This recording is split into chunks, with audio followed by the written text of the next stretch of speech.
Hi teachers, welcome back. Today we're going to talk all things classroom organization. Do you find yourself always wondering what you're going to do with your students' materials, Chromebooks, things like that, or you kind of have questions because you're a first year teacher and you want to know how I organize my classroom? Well, I'm going to walk you through my 5 best organization tips today. So let's get started.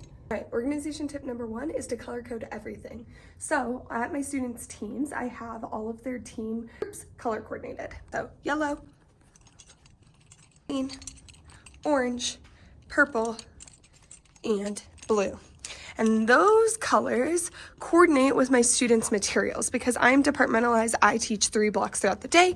So I have a block 1, block 2, block 3, and then they're color coded by their team. So all their materials are here. I also use the color coordination system anytime we're getting materials. So I will send the green team or the blue team or the orange team.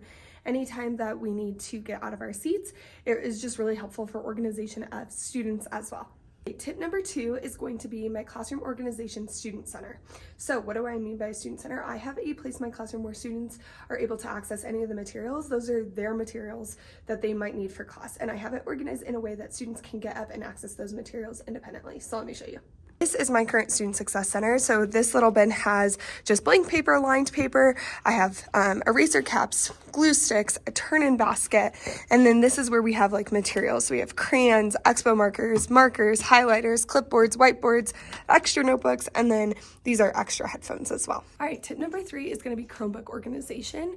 You have to find a good way to organize your Chromebooks, otherwise you're always going to have students complaining about dead computers, things like that. At my school, we are not provided Chromebook organization, so let me show you what my setup is.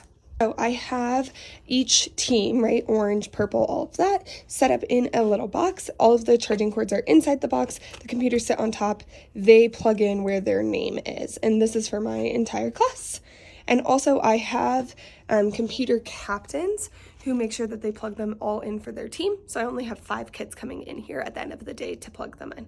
My 4th organization tip is to come up with a plan on where you're going to organize your teacher copies that you need for the week.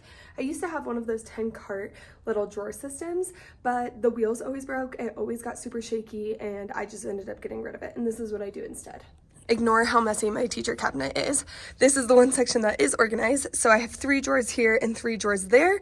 I use them for the days of the week. And then I also teach a reading intervention. So I keep all my reading intervention in the top drawer.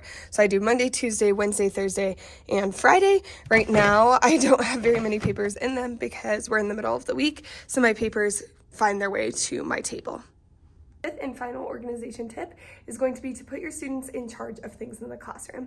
So our classroom at the end of the day and in the morning runs on student jobs. So to keep our classroom organized, to keep it looking the way that it does is not my responsibility. It's actually on the responsibility of my students. So I have jobs of students who turn on and turn off the lights. I have students who sharpen the pencils and fill all of my team caddies. I have students who their entire job is to go around and make sure the desks are where they're supposed to be. I have a student job that organizes the materials. Anything that you think that is an organizational problem that you have, I would assign a student, a responsible student to do, and that will help save you a lot of time and a lot of stress in the long run. And thank you so much for watching. I hope you like and subscribe, and stay tuned for some more Oh Happy Day content.